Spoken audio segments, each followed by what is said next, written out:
Here, make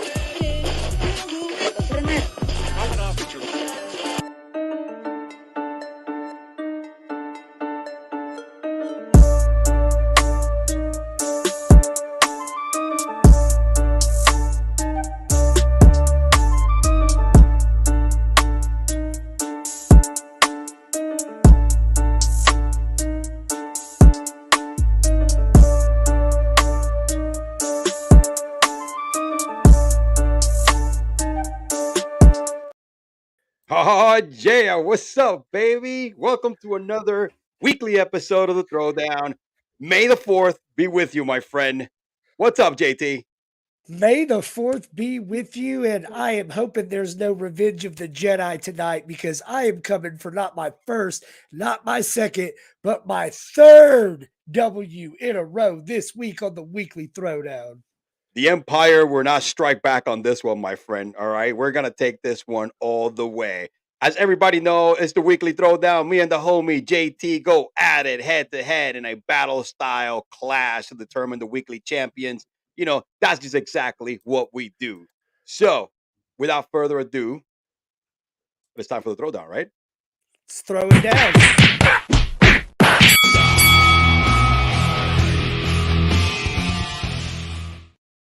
Anyway, before we begin, please do us a big favor. We're definitely, finally, we're live again. We had to record on YouTube a couple of weeks, but we're back live on YouTube, on Rumble. Hit the follow button and then whichever platform, the subscribe button as well. Hit a like. Don't forget to turn on your notifications so you do not miss a single alert of our weekly show. And of course, go to our sponsor, Underdog, the best fantasy app in the world. Download the app, use code Throwdown, and we're definitely going to double it up to $100. You know what I'm saying? You throw down 100, we throw down 100. That's exactly right. So, without further ado, hey, British lady, stop working on your OnlyFans page. Do us a favor and get this started. What's the first topic? Your queen has arrived. Acknowledge me.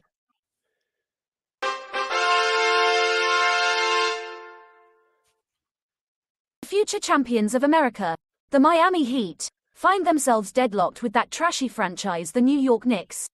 How many games will it take playoff Jimmy to close out those trashy Knicks? Also, EMAN, I'm curious, how long has it been since you got a personal victory at home? Hopefully less time than your trashy team. I'm going to take this one first because it's the Knicks, right? You know, there's not a lot of time we bring the Knicks up in the show. So, of course, I have to make sure that, hey, point it back there. But Knicks in 7, the gravy train for your boy playoff Jimmy is going to stop right here. Series is even up, 1 up. And the reason why I say that is because everybody keeps forgetting. Jimmy is going to play the rest of the series banged up. He rolled his ankle. A rolled ankle is not something that doesn't go away with resting 4 days. This is going to linger. It's going to slow his game down. I know we didn't look great in game 2, but listen, we have the better team. This is definitely a throwback to the 90s, okay? We're playing complete. I remember what happens in the 90s with the Knicks. 8th seed, Allen Houston, Patrick Ewing, took it back to the Knicks, took it back to the Heat as an 8th seed. Hey, it's going to come back. It's the Knicks' time. We definitely have the better team. Playoff Jimmy is going to kind of like fizzled out a little bit here because it's time for the gravy train to stop anyways. And of course, we have Magic, baby. We have Brunson Magic, that gift from the gods of the Dallas Mavericks. The man has been an animal. Look what happened in game 2. He took over that game. RJ Barrett has been playing like a man's possessed since like game 3 against the Cavs. Julius Randle finally showed up in game 2, and it's going to be more and more of that. We have all the pieces. We have great bench. And let me tell you something. It's the Knicks year, at least against the Heat in this round. Knicks in 7. Book it. So I love the callback, the throwback to those Knicks teams with, Allen Houston and those boys back in the day. But Goat. Remind me, you said they were the 8th seed and they made the finals, right? 99. Yeah. Well, I feel like history does repeat itself. And remind me, who is the 8th seed in the East this year? Who is that? Is that the Knicks? I don't think so. It's the Miami Heat. It's Jimmy Buckets. It's Himmy playoffs. It's the king of fucking Miami, Jimmy Butler. And I tell you, this past weekend, man, one of the best weekends of my life. Got to watch the draft, got to experience all that. one of my main guys, Bobby Swan, Big Shot Bob, bleeding, diehard Milwaukee Bucks fan. And I'm sitting on the couch right there. And, I'm just like, yeah, there's no way, man. The Bucks are going to cut. The Bucks are good. And like, the Bucks just couldn't put this guy the fuck down. And when I thought it was over and it was all said and done, what happens? Jimmy playoffs hits the most improbable shot of the entire postseason. Listen, the New York Knicks are a nice story because you guys, did some shady shit and took my little man Jalen Brunson away from me. Okay, it happens. Whatever. You had to bring in dad, granddad, step uncle, all of that shit to get him. Whatever. He's in. He's tearing it up. But listen, Jalen Brunson was good enough last year to get the Mavericks to the second round. He needed the superstar to come in and win that second round. And you know who has the superstar? It's the Miami Heat. And this is just setting up beautifully, right? So we got LeBron James over there in the West. He's about to take out the Warriors, and then he's going to go take out the number 1 seeded Nuggets all the way to the championship to play Jimmy playoffs and the Miami Heat. Where's my point? I gave it all to Jimmy Buckets. I got to win that one. Point, Jordan. First and foremost, Brunson doesn't need the superstar because he is the superstar. If you miss what he's been doing in the playoffs and in that last game, I love me some JB. I ain't gonna hate it. Yeah, JB's the man. All right. The Lakers have a 1-0 lead against the Golden State Warriors. This was largely on the shoulders and eyebrow of Anthony Davis. Can the Lakers keep this up and close out the defending champions? Or will they fail to seal the deal much like Jordan every night? Whoo, I don't know about that. I'm going to let you go first, all right? Because I know right now the oral fixation with the next name that's going to come out of your mouth is like oozing ready to go. So you're right. The fixation of the name that's going to come out of my mouth. Anthony Davis is a grown man. Are you kidding me with that freaking game 1 performance? 35 points, almost 25 rebounds, 5 blocks. Like, dude absolutely was dominant. And listen, all right, I told you, Elio, a couple weeks ago, I told you that Chef Curry was going to serve it up and the Warriors were going to be here to play LeBron. I said it, but the buck stops here. This is as far as they goes. At the end of the day, you know who they don't have? They don't have Kevin Durant to bail Steph Curry's little ass out any longer. They don't have him. Klay Thompson, he's still good, but he's getting up there in age. Draymond is an offensive liability at this point in his career. He still throws it down on the defensive side, but listen, this team is being led by Anthony Davis. This team is being led by Billy Kobe. We haven't even had to have LeBron step it up yet. It's coming. It'll happen. LeBron James, Los Angeles Lakers, they're only going to need 6. Man, I'm not going to make the same mistake twice. I'm not going to bet against the greatest shooter who's about to become the greatest point guard of all time. I'm not going to do that again. I did it against the Kings, and it completely backfired on me. Lakers got lucky in game 1. All right. Let's take it serious. Let's get serious for a minute. All right. What was the final score? 117 to 112. And you guys outshot. Hey, you guys hit like about 20 more freaking free throws, a plus 20 advantage in the free throw line, and you only won by 5. Here's the thing. Anthony had a great game. LeBron looked slow, looked a little, he motored a little bit. I mean, he's tired from the playoffs. So, come on, you got to understand he's 39. But that was their ceiling. The Lakers played their best game of the series in game 1, shot their load. They are done. All right. Steph, it's just, he doesn't do well in the beginning, the first games or so. And if it wasn't for that stupid, half-court attempt that, Jordan Poole, which broke back shades of J.R. Smith, all right, with that blunder back against the Cavs when he dribbled the last attempt out thinking, oh, we're up. That's what it reminded me of what Jordan Poole did right there. So, therefore, let me tell you something. It's not going to happen again. That was your best game. That's it. That was the Lakers' best game. And it's realistically speaking, they can't keep up with that offense. All right? Looney it's gonna keep doing what he's doing, 20-plus games. The new Kareem Abdul-Jabbar / Wilt Chamberlain, man. This guy has more 20-plus rebound games in the playoffs than I don't know, than George Mikan had in his career. All right? And again, they got lucky because it was a stupid decision, the last seconds by Jordan Poole. Again, look, Steph Curry is going to break LeBron, his little bitch, again, like he's done in the past. If we forget about this, who has the better record head to head? And that's not even counting. Forget about KD, man, because he's won it by himself as well without KD against LeBron. Who has the better head-to-head records when it comes to the finals? He won against LeBron without KD with a decimated roster. Let's not go there. Let's not lie to the people, Elio. Let's not lie. Curry's little bitch, and that's going to happen. You played your best game. The Lakers are done. That was your best game, and you won by 3. British lady, hit me up. Point, Jordan. Oh, boy, this is going down quick, man. Look, not only am I about to go on a 3-game winning streak, I'm about to knock you out in 3 rounds, it looks like. But before I do that, we should hear a word from our sponsors, Underdog Fantasy. Underdog Fantasy is here to save your post-fantasy football season blues. The easiest place to play and win with the Underdog Fantasy app. Get up to 20 times your money in a single night with our Pick'em contests.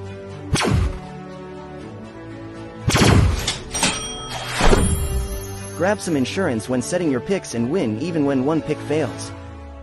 Go online now and use the promo code Throwdown to double your deposit up to $100. Sit gingerbread, good girl. Wow. I feel like an underdog right now, man, but I think I got to come back, man. This is ridiculous. The fix is on. All right, the stolen election, the votes are on fire. Whatever's going to happen. So it's like an Alabama coach in a sporting book right now. Oh, absolutely, man. I'm telling you, man. This is like I don't know, man. I don't know what happened. You went to the draft and you come back, and all of a sudden it's like I'm down 0-2, man. I feel like Steph and the Warriors against the Kings, baby. So I think I'm gonna have to start coming back and close it out with a 50-piece, baby. All right. I know De'Aaron Fox, British lady. In life, there are winners and there are losers, and we know which category you bums fall under. Nevertheless, the NFL draft grades are out, and as expected, there are some winners and losers. Give me the team you think won on draft day. All right, go for it, Elio. I was there. All right. I know you were there, and you should have a lot of ammo coming back here from the draft since you were that was your thing. But anyway, to me, and I'm sorry, Giants Nation, I apologize. I'm about to do something that it just leaves a bad taste in my mouth. I think I threw up a little bit in my mouth, but. The Eagles get an A+ on the draft this year. They did a great job in moving down for Jalen Carter. All right, at number 9. These boys went ham on Georgia defensemen. Nolan Smith. All right, with the 30th pick in the first round. That was a solid first round. They got 2 studs. Them Georgia boys don't play. Tyler Steen. All right, from Alabama. Sidney Brown from Illinois. All right, this pick was sneaky. The cornerback, Kylie Ringo. All right, and forget about the quarterback they picked. That's just a guy that's not even going to make the team. But also, the biggest news is the fact that they traded for DeAndre Swift. Here's the fact that these guys lose everybody that were a core piece to the freaking team to make the Super Bowl. They lose everybody to the fucking free agency, and they come back and reload like it's automatic. It pisses me the hell off, but they had a great draft. DeAndre Swift, if healthy in this team, I'm sorry, it's going to be an issue. Again, it's the health issue, but they pulled, what did it cost them, like a 3rd-round pick or something like that? It didn't cost them anything. All right, they're going to sign him to a nice, friendly deal. All right, that's not going to be a lot. These guys just reloaded. They're reloaded, and they're back at it. They're fucking so back at it. They're probably going to give your Cowboys and my Giants a hard time in that damn NFC East because it was looking good until the draft. I'm telling you, they reloaded. They did it right, and I hate them for that. I can't believe I'm actually saying something positive of the damn Eagles, but A+ in my book. Main reason I wanted you to go first on that one is I'm done kissing the Eagles' ass this weekend. I've had to do plenty of that. And, last year, my friends got to ridicule me because we drafted the wrong Tyler. This year, we drafted the wrong Smith. I was just licking my chops at Nolan Smith at 26. And then we drafted a 2nd-round defensive tackle whose nickname is Lazy Smith. Fuck out of here. But as great as the Eagles weekend was, and as much as DeAndre probably not so swift with all them knee injuries was, I have to say that the Pittsburgh Steelers, man, out of everybody in this draft, listen, the names weren't the sexiest, but they really didn't need to be. It's the Mike Tomlin way. Hop it up, getting Broderick Jones. That was a brilliant move by Bill Belichick and the boys, by the way. Not only did they screw the Jets out of their tackle, but Pittsburgh went up and got their own, and they still ended up with arguably the best quarterback in the draft. But this ain't about the Patriots. They got Broderick Jones, and then after everybody passed on Joey Porter Jr., who is going to be all-pro level quarterback at this level, the Steelers came in and nabbed him in the second. But wait, there is more. Then they went and get super freak Darnell Washington, who is absolutely going to be a freaking weapon on this level. And then the cherry on top in the third round, they go and get the defensive tackle that Dallas should have got instead of drafting one in the first with Keanu Benton. So not the sexiest players by any means. And yeah, I get it. The Eagles had a great draft. It's real chalky, but the Pittsburgh Steelers, I think, did more with less than anybody in the NFL draft. British lady, give us the point. Point, EMAN. No, I hate to agree with you, man, but you're right. One of the things that I think, and you got to admire about Tomlin, right? They weren't sexy picks, but there were pieces that were needed by the team, and that's what the guy does best, right? Is find the right pieces at the great value and stick them into the lineup. He's created superstars, right? I straight up, I think they drafted 3 and maybe 4 starters this year. Like, it was a really good draft. Oh, he does really good. Anyway, forget enough about the draft. Let's go back to the scoring board here. British lady. Playoffs. Yep, Kevin there we go. Durant and the soft-ass Phoenix Suns find themselves in a 0-2 hole against the Denver Nuggets. Probably the only hole you two will get to see this week.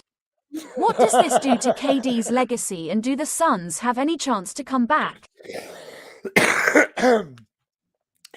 Man, that was probably my favorite bit by the British lady yet. And not just because they quoted me as saying the soft ass Phoenix Suns with that punk ass Devin Booker and that fragile ass Kevin Durant and that old ass Chris Paul. Damn it, I hate those Suns. And I tell you what, I had so much fun at the draft. Great game watching Jimmy Buckets knock out the Bucks. Like, great stuff happened. Nothing was better than seeing this soft as Charmin Sun squad go down 0 games to 2 against the team that you and I have both said is probably the most suspect number 1 squad we can remember. Nobody is scared of Nikola Jokic and the Denver Nuggets. And no disrespect to the 2-time MVP, none whatsoever. But like, nobody, LeBron's going to beat your team. And if by some chance little man Curry gets in there, he's going to beat your team too. But you know who is it? The soft-ass Phoenix Suns. Break the brooms out. I don't think they'll get swept. I think it'll be a gentleman's sweep. 4 games to 1. It's over in 5. And at the end of the day, what does this do to Kevin Durant's legacy? Honestly, not much, because the guy didn't really have much of one to begin with. That's rough, man. That's rough. I can see I can see the damn hatred you have for that team. It's unreal.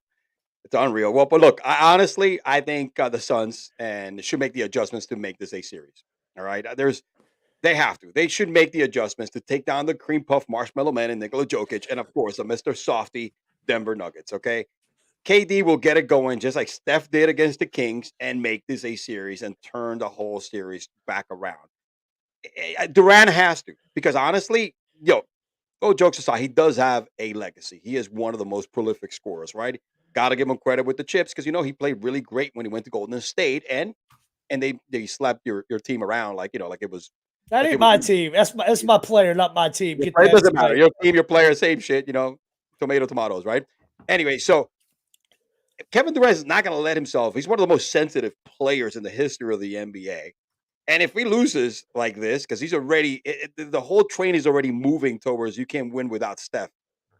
All right, because he couldn't do it with the Nets. Lost to the Bucks that one year. The Bucks made it to the final. After that, it has been a train wreck. Now he goes to a loaded team, right? Devin Booker, which, by the way, Devin Booker might be soft, but he's having a heck of a series. Playing better. He's been playing better than when Durant joined the team than without. So there's a lot of Hall of Famers, kind of like, like what LeBron has been playing most of his career with, right? A lot of Hall of Famers support. And if this happens, Durant's gonna take this serious. He's very sensitive. He goes to Twitter, he responds to little kids and shit like that. He can't take a nice tweet and somebody bashing him because that's what he is. So I don't think he's gonna let this happen. He's gonna make this a series. And I think they're gonna make a comeback because 0-2 would definitely not be the right move for him. And I don't want Kevin Durant to kill himself if he goes down, if he gets swept or loses in 5 or 6. KD loses, he's gonna ask to leave again, and I can't wait for it. British lady, give us the point. Give me my win. Give me my dub. We gotta remind the British lady, bro. She's out there. Point, EMAN. 2 up, baby. I feel that 50-point game coming up. The Phoenix Nuns. I feel the 50-piece, baby. I feel the rising up from the ashes like the Phoenix, baby. That's what it is right now. 2 up. British lady. The NBA MVP Joel Embiid sat out Game 1 and the 76ers still took care of business. However, as soon as Embiid came back, the Celtics won by 30. Will our MVP and crew pull it out for the 76ers, or do the defending East champions Celtics go on to face the Heat in the Eastern Conference Finals? Yes, I said it. The Heat. Eastern Conference Finals. I'm gonna go first on this one because I'm gonna take. You want it? I got it. Let me go first because I'm gonna take this for the kill real quick. All right, I'm a matador right now, my friend, and I'm looking straight at you. Too much talent from the Celtics. All right, everybody got so snowed by that Game 1 by James Harden. You keep remember, right? The playoff choke. James Harden has a curse on him, and that was the best game of his career. 45 points. He even hit a game-winning shot. That's it. Look what happened in the second game. James Harden disappeared, and that was with Joel Embiid in the lineup. So guess what? Celtics got too much talent. Tatum hasn't even scratched us. He's been playing like shit in the first couple games. It's been an all-around game. Last game they played. I think they were just confident. They went in. They saw a wounded animal, and then not take the 76ers serious in Game 1. Look what happened in the second game when they took them serious. It was a complete annihilation. They shot the ball the way they're supposed to. All right, they blew them up like almost 40 points, 121 to 87, close 30-something points. Can't do math on the top of my head right now. That's with Tatum having 7 points, playing 19 minutes. Al Horford had 5. It was just a great all-around game. You got Brogdon, who's a heck of a shooter, going 6 for 10. I mean, they shot the lights out from 3, 20 out of 51, 39%. That's just it, man. There's too much talent. Jason Tatum and Jaylen Brown alone are going to be enough to take down Embiid, who's the MVP, by the way. Congrats. But remember, called that too. When he got banged up, guess what? Look, you saw it in Game 2. He's not good enough. He's not ready. He's hurt. That's exactly what happens, bro. You got to be 100%. You cannot, that contusion that he has, his back or whatever the case may be, he's not going to play at the same level he did in the regular season. All right? And the Celtics are healthy. So it's going to be 4 games to 1. Okay, gentlemen sweep the other way. I like it. You're wrong, but I like it. End of the day, listen, it was the Celtics are a nice team. They're really good. They made it all the way to the NBA Finals last year, man. Congratulations. Joel Embiid is the best player in this conference. And I get what you're saying about James Harden. Believe me, I've spent years hating this guy. And I'm starting to like me some James Harden. James Harden was the guy, the grumpy-ass old man at the end of the game last week that's telling everybody, hey, stop celebrating. This is one game. James Harden's been here, and he wants to get further this year. Joel Embiid is tired of playing second fiddle to Giannis Antetokounmpo. He's tired of playing second fiddle to Nikola Jokic. And look, the Celtics, great team, great squad. All the credit in the world to them. This is a showdown that's coming down to the guy that they let get away and the team that let him get away. It's going to be Jimmy Buckets. It's going to be the Philadelphia 76ers with Joel Embiid. It is going to be for all the marbles to lose to LeBron James in the NBA Finals, son. It's not going to be Embiid, man. All right? It's not even call it. That's British lady. Give me my point. They do say great things come in threes. Except victories on the Weekly Throwdown. EMAN. I dubbed the Weekly Throwdown champion. May the Rigged. Winner, EMAN. Listen, the rig was those that 2-game winning streak you had going. All right, man. Listen, you got about 2 minutes. Give us a little down and dirty on the draft, man. Just give us your best highlights. Down and dirty of the draft, most exciting weekend of my life. Being there live in it, like it was a fucking madhouse there. Fans in every direction, dressed to the nine. Everybody's crazy and just so excited. Watching Roger Goodell get booed anytime he came within the vicinity of anybody. Next year it's in Detroit. I hope to see you guys there. And in honor of my man Darth Vader, no! Dumbass. Loser, dumb ass Jordan. Dumbass.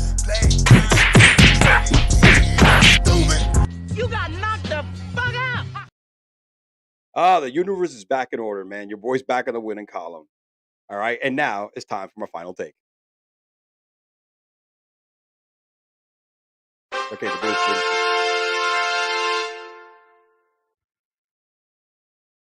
So far, the NBA playoffs have been loaded with great storylines. I'm going to stick on the NBA playoff tip here. I mean, we've seen some great performances. Jimmy Butler has been playing out of this world, cementing Jimmy playoffs.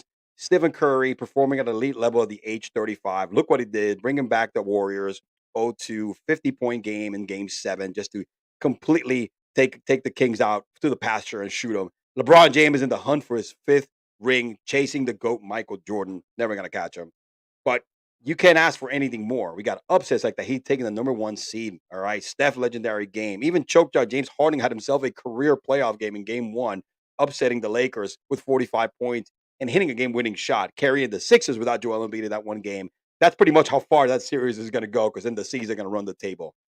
Most likely there will be more to come for the duration of the postseason.